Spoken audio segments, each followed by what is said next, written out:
What's up, guys? This is Storm, and I'm bringing you another gaming news week roundup.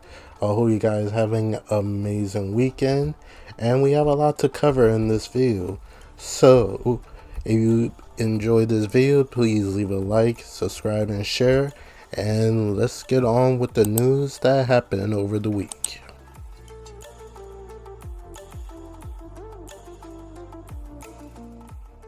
This first report comes from Genki. Apparently, a new ESRB rating suggesting that the Xbox Series X and PS5 is getting a re-release for Resident Evil 6, which is not very surprising given Capcom's track record of them remaking the old Resident Evil games. They did with 2, 3, 4, which I kind of make you believe they will do all of them eventually, but it looks like they haven't done 1 and 6 yet. 5 yet, and Code Veronica for those. But which is very interesting because when you ask somebody for Resident Evil, you don't really hear Resident Evil 6 being like the most favorite or talked about Resident Evil game out of the series. Like, we all know 4 is like the peak Resident Evil game that's out there, so it would be kind of interesting how they're gonna do a remake for this one. As of right now, there's not that much else on it. For all we know, this probably not even a remake. This could just be a simple port to the PS5 and the Xbox Series consoles. But until we hear more about it, we just have to wait and see for now.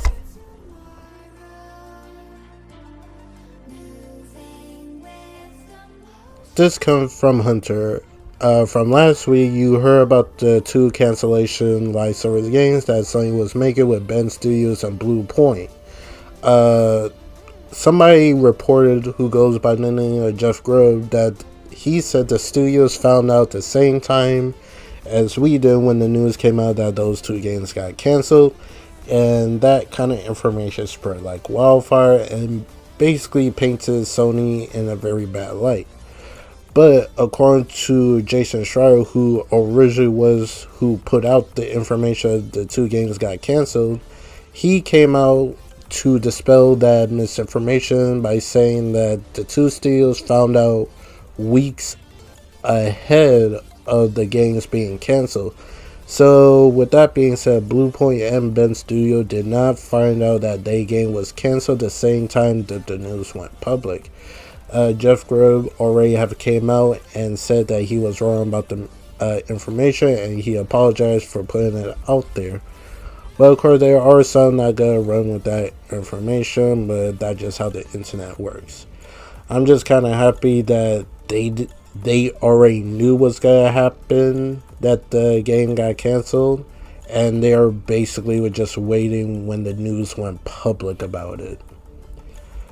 And there was another misinformation. So apparently there was a report that saying the MMO Horizon Zero Dawn game that was also being canceled. But it turned out somebody who had talks with the partner studio that Sony is working with on making the MMO Horizon game. Turned out the game is not canceled at all. It's still in the works. I can't remember the studio that Sony is partnering with, but they reported to be working with them since 2023 when the partnership got announced of them making this MMO. So as of right now, the game is not canceled and it's still being worked on to this point. When will we eventually see it? That's up in the air at this moment.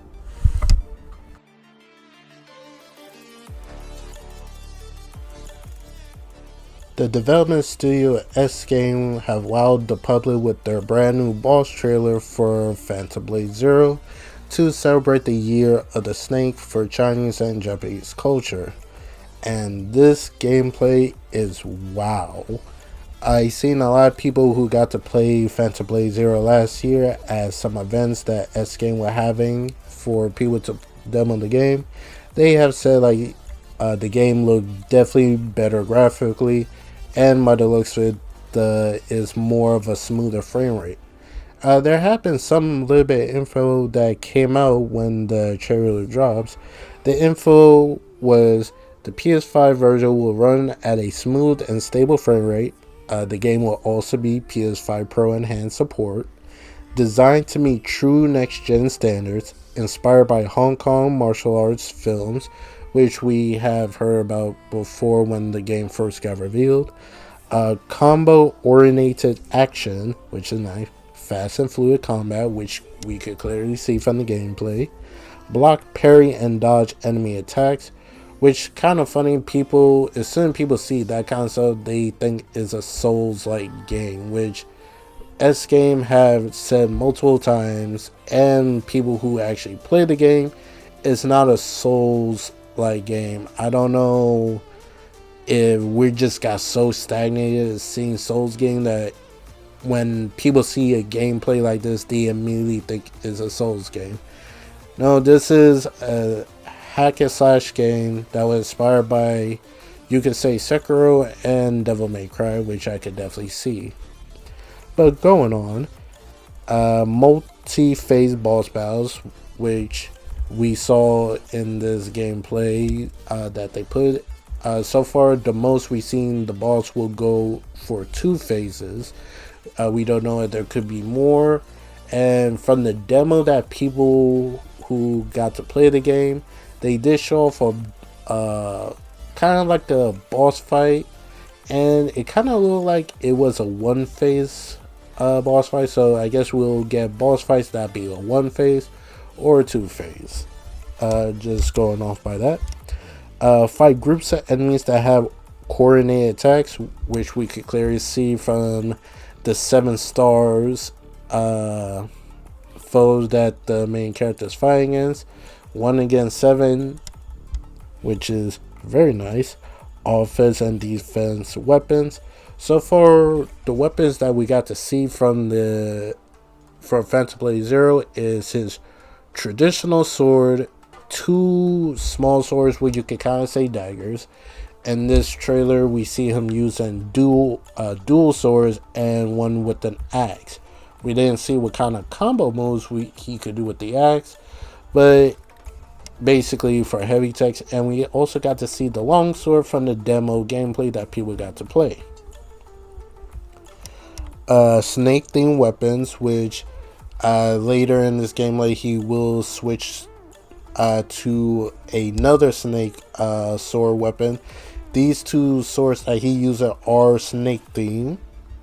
So will we also get other weapons that are themed to some type of thing?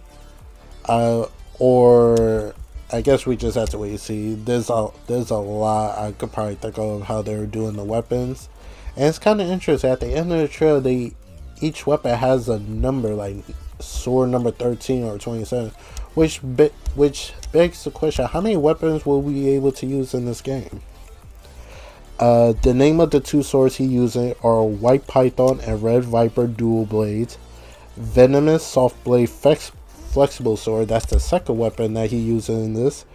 The game is running on Unreal Engine 5. Has a significant budget that they are using to push the boundaries even further, which is also nice. A generational leap into action game. If this game does really well, this will put a pin on the bar for action hack and slash games. And they also said a release date announcement coming later in 2025. So there are a couple events that happened this year that we could probably get a release date. When will they announce the release date? The rumors State of Play, Summer Game Fest, Tokyo Game Show, or they're willing to wait till the end of the year, I guess, to Summer Game Awards, because people are already saying this game is a 2026 game. Me personally, I'll be very shocked if this turns out to be a late 2025 game. But from all this gameplay, how it was looking and stuff, I was surprised that it was running, like the gameplay was captured on the PS5. I honestly thought it was like straight PC. But the fact it was captured on the PS5, I am truly excited for this game. This had made my top list of my most anticipated, and I can't wait till we eventually get that release date. Like I said, I'm assuming it's a 2026, but I am open up to be surprised to be a late 2025 release.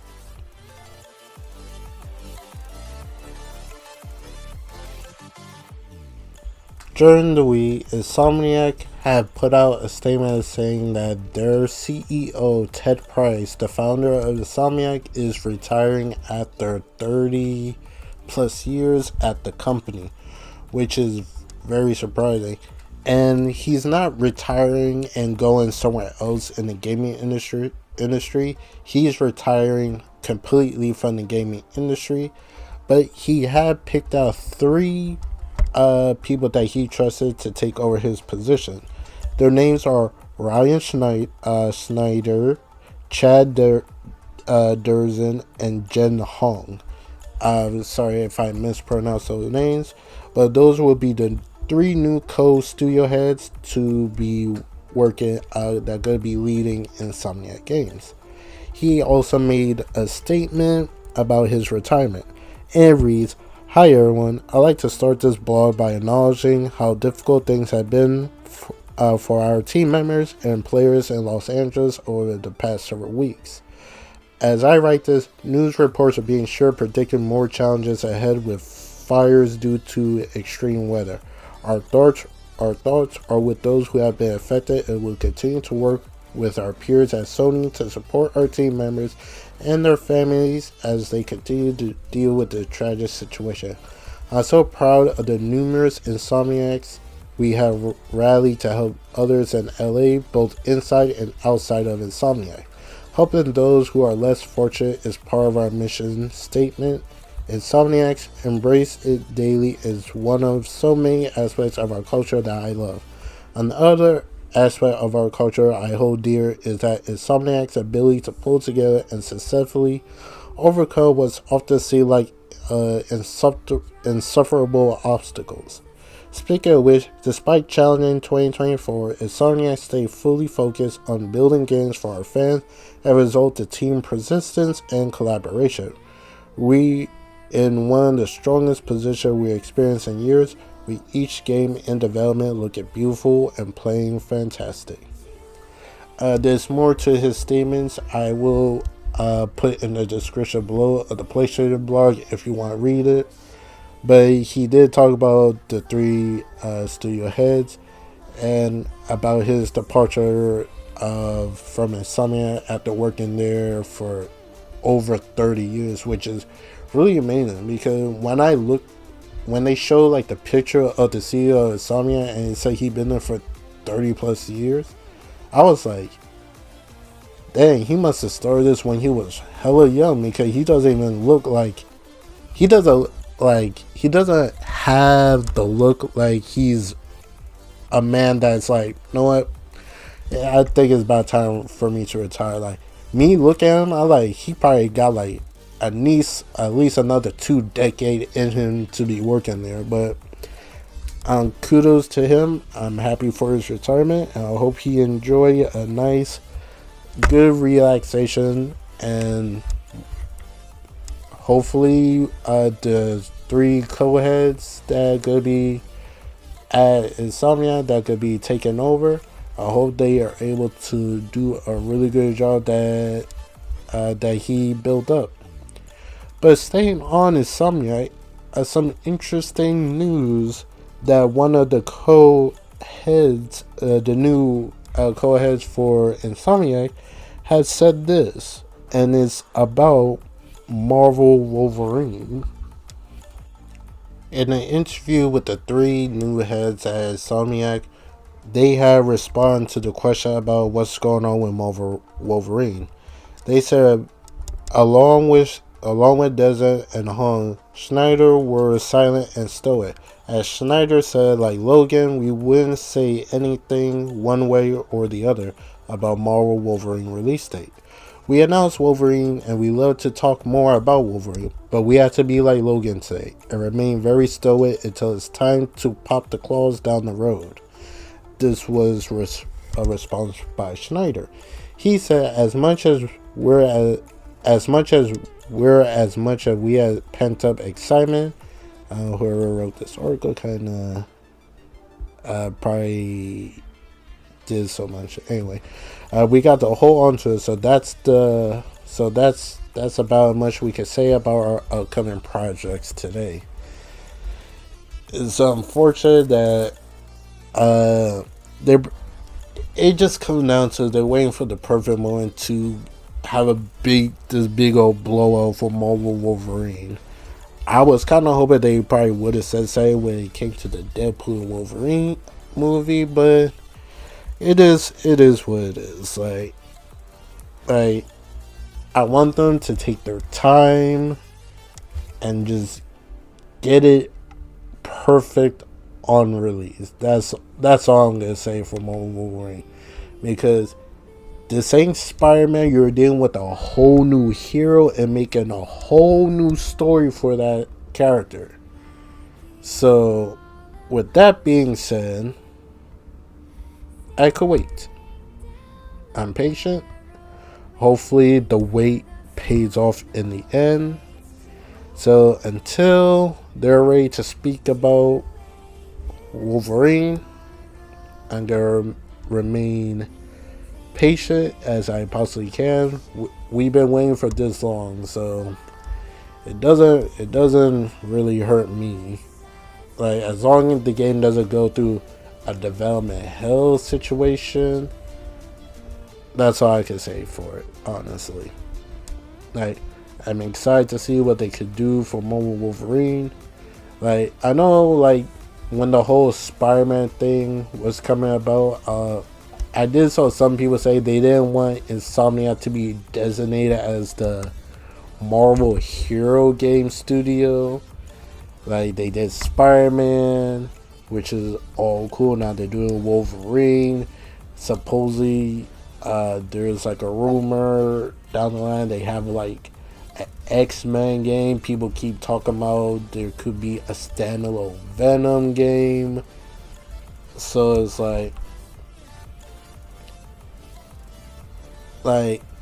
me personally, it doesn't bother me that Insomniac will be designated as the superhero studio. They have enough people at their studio that they could do more than one project. Like, you're still getting those Ratchet and Clank games, and you got two other teams that did separate games. You got the main team who did the mainline Spider-Man games. You have the second team that did the spin-off Miles Morales game, and that team is the one I'm working on, Marvel Wolverine. And you got your Ratchet and Clank. You got the main ones who's I believe right now is probably working on the Marvel Spider-Man 3. So, but we're not really talking about that. That's way down the line. So, I can't wait till they eventually drop what they got for Wolverine. As long as they stay true to the character, and what I mean by that game better be bloody and graphic. I expect X-Men Origins of Wolverine graphics, but take that to an upper level since we're on much more stronger hardware than the PS3 and 360 era. And that's all I'm going to say on that matter.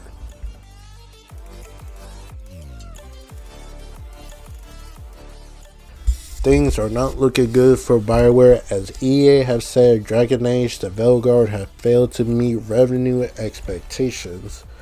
I believe the game has sold a total of 1.5 million, and I don't know what would be the overall revenue that EA was hoping the game would sell, but it's very not looking good. When I saw this report, I was talking to a friend of mine. She likes to play Bioware games, like she's a fan of the Mass Effect series, and she told me she enjoyed her time with Dragon Age Velguard. But now with this news, she's very worried about the future of Bioware. Like, will Bioware be on the chopping block?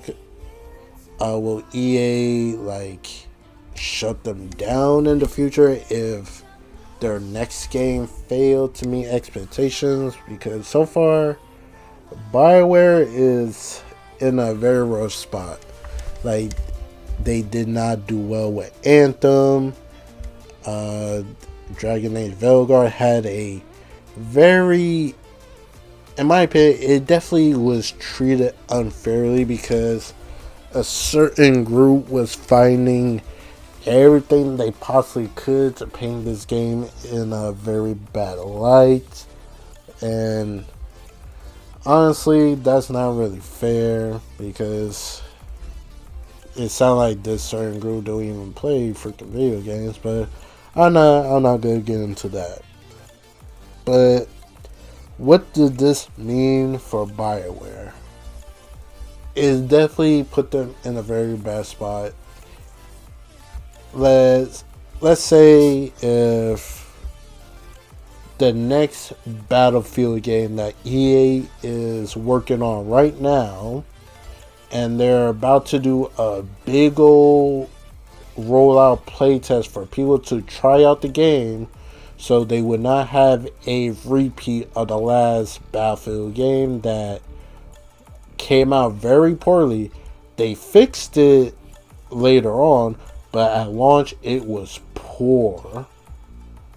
So if that Battlefield game do well and makes a whole bunch of money for EA, like for example, if it was doing like Call of Duty money like at launch and they just keep building up revenue for EA, and if the next Mass Effect game does not do well, I could potentially see EA probably shutting down BioWare.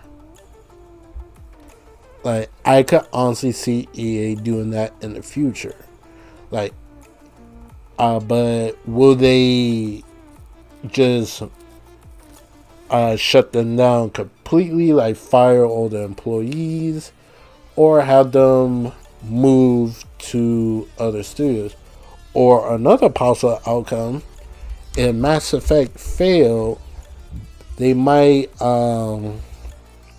make BioWare just like how Call of Duty, like how Activision do their like other studios that they had doing Call of Duty games. They could have BioWare just be a support studio for Battlefield, making sure everything is good and whatnot. I could low-key see them doing that instead of like shutting down the whole studio. But yeah, BioWare needs to lock in for Mass Effect. Now that Dragon Age is out, now BioWare could shift their focus on getting that next Mass Effect good and running, because it is not very good right now, especially when it comes to the marketing. Well, not really marketing, but the stuff that they put out for the announcement for the Mass Effect game, it definitely is not really good. Especially the last thing they put out for it was like a small teaser of a character just walking. That was, to this day, I still don't know what was the point of that so-called teaser. Like, to be honest, somebody should have looked at that and be like, this is not a teaser, this is just, what is this? For me personally, what they should have done was show a male and female shepherd walking, and they were just showing off the more updated graphics of the character models.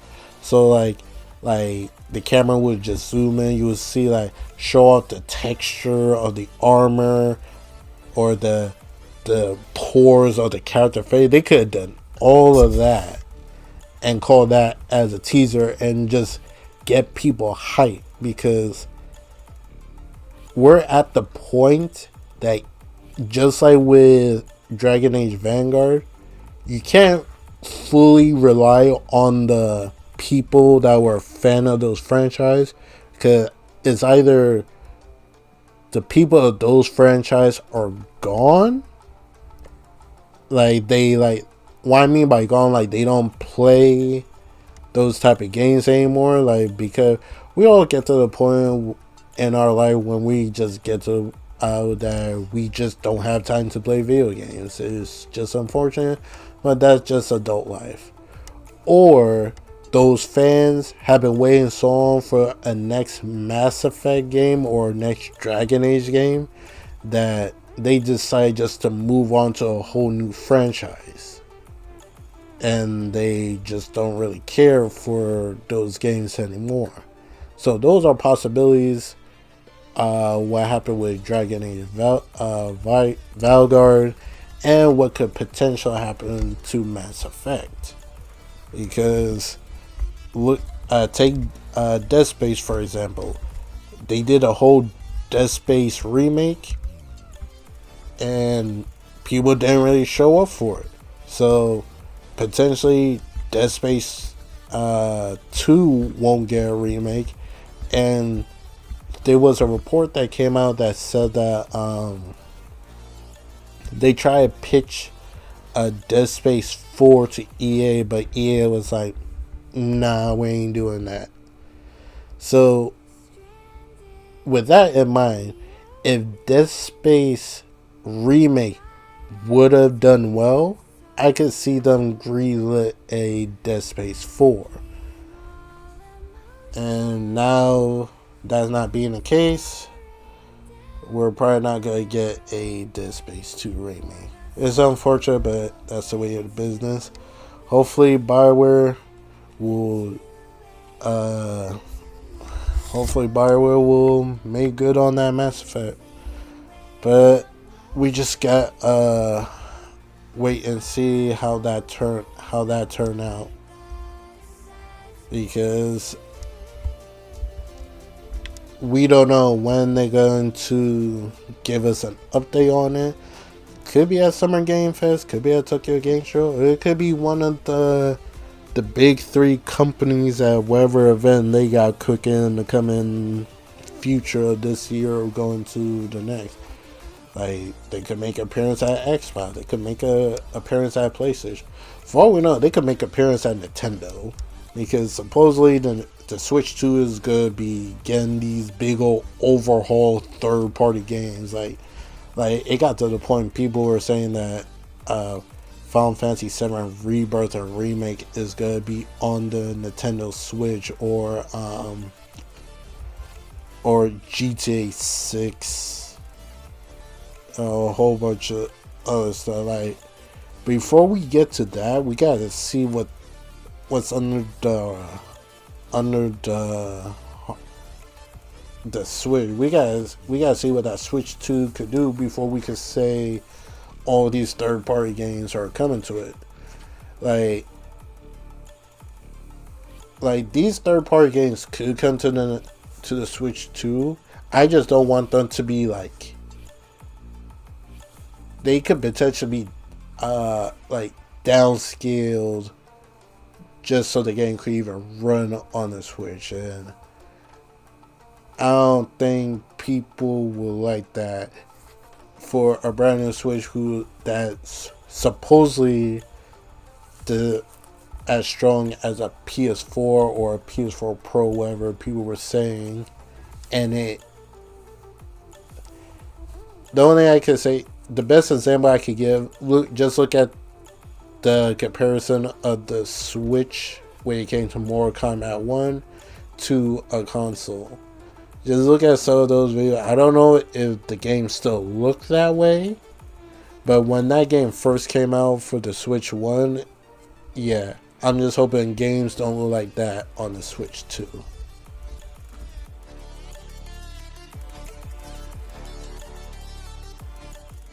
It's being reported that Silent Hill F has been raided in South Korea. If you don't know what Silent Hill F is, it is the next main line for the Silent Hill franchise. Usually when a game started to get raided in different places, it's more than likely it's getting close to a proper showing for the game. We probably could see like a trailer for Silent Hill F probably sometime this year. So time will tell when we get more information on it. Because after the pretty much success for Silent Hill 2 remake, I think a resurgence for the Silent Hill franchise is going to be happening. Who to say Bloober Team might remake the first Silent Hill game, then probably work on future titles when it comes to Silent Hill, if Konami allows it. But who to say? We just gotta wait and see.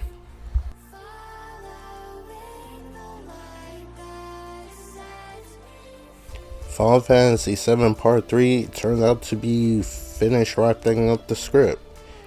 This comes from a Famitsu article with Yoshinori Kitase and Nokuki Hamaguchi. Sorry if I mispronounced them. But the details from the interviews reads as, the script is complete, will greatly satisfy fans of the series, respect the original game, delivers a feeling of satisfaction. That feeling was missing from the OG game. Kitase is extremely satisfied, making great strides with development, began as soon as they finished Rebirth, sticking to schedule without any delays, which is good, so it seems everything is still going smoothly with development. The script scenario finished by the end of 2024. So yeah, pretty much coming to the start of this new year and ending of the last one, they finished writing the story script.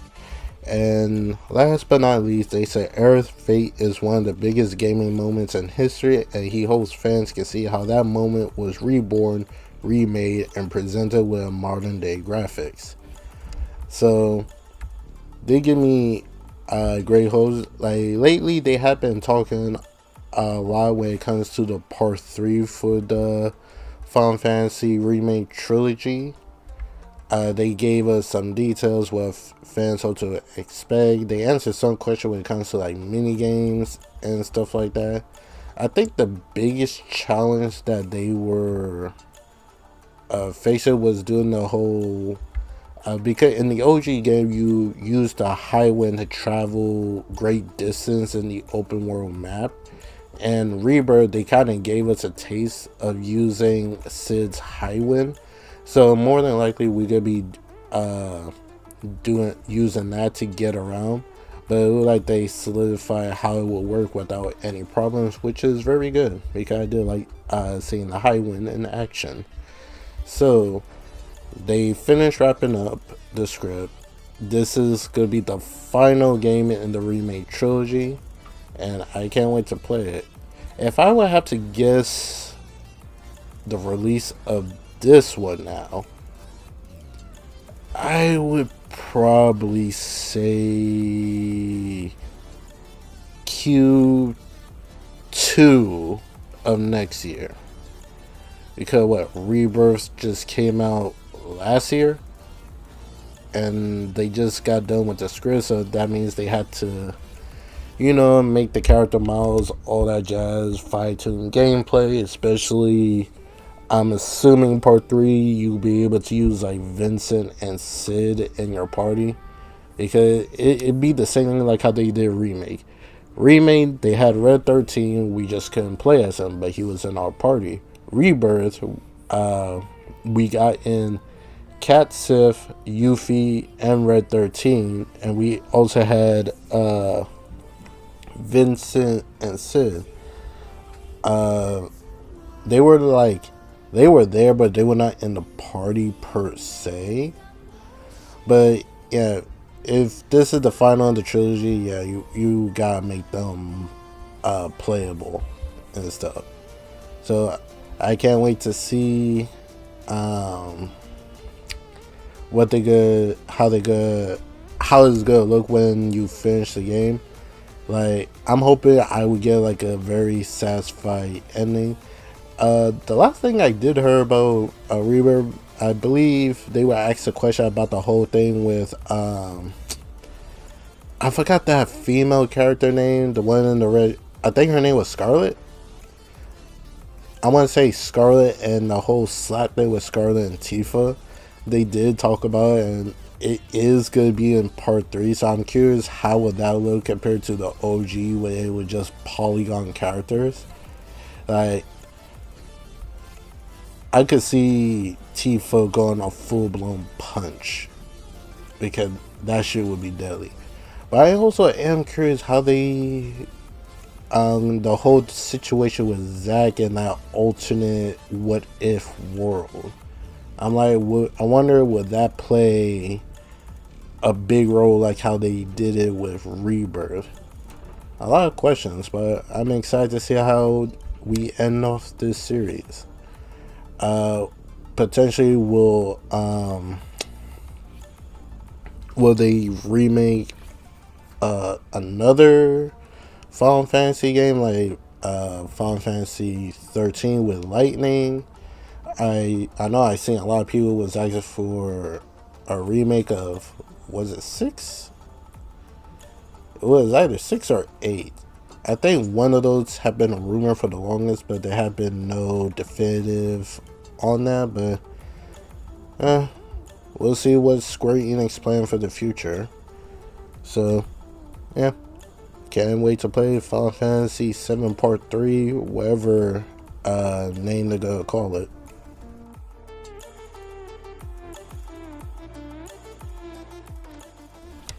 Xbox had a developer direct showcase that showed us 4 games that are coming to their platform and their release dates. I wasn't able to catch this show live, but what they show off was a very solid showcase, and I gave it a A+. Everything in it was very good, and the pacing was excellent, and the games, they were mind-blowing to see. And we got the confirmed release dates for them, and here they are right now. We got Expedition 33, that's be coming on April 24th on Game Pass, the Xbox Series, PC, and PS5. Doom: The Dark Ages, Game Pass, Xbox Series X and S, PC, PS5, coming out May 15th. Unfortunately, that was the only one that I saw that got leaked. But moving on, South of Midnight. This one is only going to be on the Xbox and PC. It will be on Game Pass. That comes out on April 8th. And the surprise reveal was Ninja Gaiden 4 that is being worked on by Team Ninja, Koei Tecmo, and Platinum Games. Is going to be on Xbox Game Pass, Xbox Series consoles, PC, and PS5. And that is coming out sometime in the fall. And with an extra surprise on it, they also shadow dropped a remake of Ninja Gaiden 2 Black that you could buy right now, and it's only $50 digitally. I did saw a website that go by Play Asia saying that a physical version of the PS5 for the PS5 is coming out. No word yet on PC. On the Xbox version, will they have a physical copy? But overall, this was a truly amazing show. Xbox is off to a very good start for this year of when it comes to showing off games and stuff. I did saw like discourse about it, about now this kind of solidify that Xbox is third party because now they're showing PS5 on their showcases. because when it comes to PlayStation, even if they show off a game that's multi-plat, they would never show like a Xbox logo for a game, even if it's a multi-plat. The only time they did it was when Lego Horizon was coming out for the Switch, and so far that was the only time we seen it happen. But yeah, like times are changing. Like when it comes to Xbox and PlayStation, like Xbox right now, they're moving away the whole exclusive stuff, and PlayStation, they're doing it a case by case scenario. Have their game launch on the console first, and after like a year or two, then put it on PC. So it is what it is. For me, Expedition 33 is gonna be a day one. Ninja Gaiden, I never really got into the whole Ninja Gaiden franchise, but I am gonna get Ninja Gaiden Black. It's probably gonna be a while until I beat that game, because as of right now, I'm still going through Dynasty Warrior Origins, and I might get Ninja Gaiden 4 when it comes out. Doom: The Dark Ages, I never got into the Doom game. Like, I tried to play 2016 Doom. No, it wasn't. No, it was Doom. Was it Doom Eternal? I think it was Doom 2016. I just couldn't really get into it. It just low-key just got boring to me. But for what we've seen from Doom Dark Ages, it does look pretty good. So who knows? I might give that one a try. But and South of Midnight, maybe if they announce it coming to PlayStation, I might give it a try, but we'll see what happens. Okay, as we can see right now, nothing is off the tables at Microsoft when it comes to bringing a game to their competitors. Because right now, rumor is that Halo coming, Gears coming, Flight Simulator coming. There was a rumor a while back of freaking Forza is coming, which to me, out of all of them, that one doesn't really make that much sense to me, since PlayStation got Gran Turismo. But hey, who am I to judge? All this just comes down to business at the end of the day. But that's all I have for you guys. That's all the news I have for you guys. And what are you guys saying? Are you excited of the games that was shown off at the Xbox Direct? Or any of them you could pre-order day one? Or you could get them on Xbox Game Pass? Let me know in the comment below. And I'll catch you guys in the next news roundup video. I hope you guys enjoy the rest of your weekend. And I'll catch you guys later. Peace out.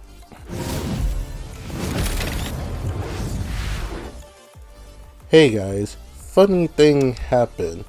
As I was wrapping up this video, 3 bonus news have dropped at the last possible second while I was finishing recording.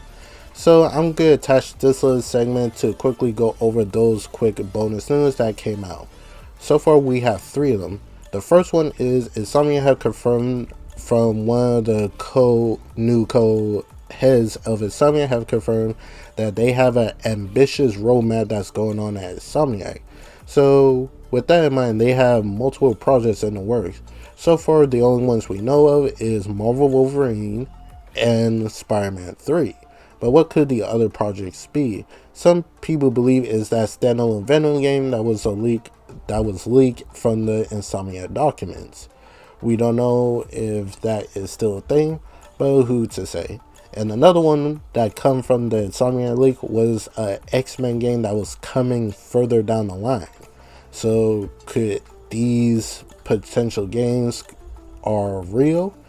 Who to say? But I am very excited to see what Insomniac have cooking, if they already have planned out of their roadmap that will take place after Marvel Wolverine and Spider-Man 3. Possibly a new Ratchet & Clank game is probably in there somewhere. So I'm excited to see.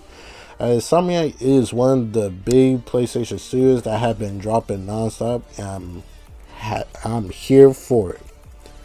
The next one comes from a mysterious source have claimed that a Avengers game is in the works, and this one have nothing to do with Square Enix or Crystal Dynamics.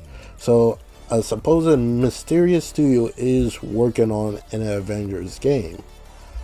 Some people have talked to the supposed person who leaked some information about Marvel Avengers game when it was coming out, and some of the stuff he reported did come out true, like which character was coming, and he also predicted when they was going to shut down the game. He said he could not find any reliable source to see if this information is true, but he did say if this is true, it is way down the line of production. And he said it is a possibility that this game could potentially get canceled. So, what do you guys say? Are you guys excited for a supposed Marvel game that's in the works? Me personally, I'm all for it if this mysterious team that's working on it will do it right. Because Marvel Avengers could have been good. The thing that killed it, it was just the lack of content, and the gameplay was just repetitive. It was just and I don't know. The story was interesting, but I kind of agree, like, I don't mind Kamala Khan, honestly. She's like a decent character and stuff. But it's the fact that, well, no, let me take that back. It's not even was the fault of Kamala Khan. It was the fault of the lack of content. Like, everything was just slow, and the whole thing with the pandemic did not help at all. So I believe those were the factors that, to be honest, that truly killed Marvel Avengers. Because we had that whole update with Old Man Hawkeye, then it took a very long time, then the whole thing with the Black Panther thing dropped, and the new character we had was Spider-Man, which was lackluster, Lady Thor, who literally plays just like the regular Thor, and don't even get me started on Winter Soldier. And the fact that when those characters got introduced, they had no story related thing going on with them. They were just there. Like, I don't know. Hopefully, if this turns out to be true, the people who are making this look at what caused Marvel Avengers to fail and do not repeat that. So, crossing fingers, here's hoping. And the last bit of news, it comes from Phil Spencer. He had a interview with Desta Liguri, and Desta Liguri talked about stuff that involved with Xbox and their future plans. And one of the things he asked them, like the whole exclusivity when it comes to Xbox games, Phil Spencer basically said, no, there's no walls and stuff, because he basically just doubling down, confirming all their games is going everywhere. At this point, you guys keep asking the same question and he giving you the same answer, and we already see what they're doing. They're done with exclusive games. They're dropping all their stuff everywhere, and at this point, it is what it is. He said this business worked for them. Having their games exclusive to them wasn't working for them, so he's doing it this way. And at this point, it is what it is. He's putting their games everywhere because it works for them. And another question that Destin Liguri asked him is, if that's the case, then what's the point of buying the Xbox? He basically saying, like, letting the people decide which console will work for them when it comes to this. So, and basically, if you're into the whole Xbox ecosystem, I don't really see you going out buying a whole PlayStation, to be honest. And if you're somebody who's don't have either, and you look at, alright, you have an Xbox and a PlayStation to choose from, and you see Xbox games putting their games on PlayStation, so you could be like, oh, Xbox, I can only play the Xbox games, but when I look at PlayStation, I'm playing both Xbox and PlayStation. So he basically said he's good with either choice you pick. You either go with PlayStation or Xbox. And he also said working with Nintendo to bring their games over there too. So this is his definitive answer. Xbox is a third party publisher at this point. Like, they're third party publisher at this point, but they're also making a console. So if you want to go with Xbox, the benefit you have is Game Pass. That is a subscription that you can pay a certain amount of money to play all the new releases that come to that platform. And if you're a PlayStation gamer, you also get Xbox games and PlayStation games. So, or you could go with the PC route and get everything basically. So he basically doesn't care. People are basically, people are saying like he giving up on the console market and stuff. They're officially a third party, just like Sega. And people would say like right now Xbox is probably the best third party publisher because they got the IPs. So I kind of agree with that. They got Call of Duty, the next Doom game. Like, yeah, it is what it is. So hopefully this will put end to the conversation about Xbox when it comes to exclusive games, because this is what they're going to do. My only thing I can say when it comes to Xbox, if they really was about trying to beat PlayStation when it comes to the console market, I would kind of say I wish they let them give their new games that they have coming exclusively to them a chance, and they probably would outdid PlayStation instead of just jumping quickly and putting the games on the platform. But that's just me. So with that being said, that's all the new news that dropped on the last possible second. So I'll catch you guys in the next video. Peace out.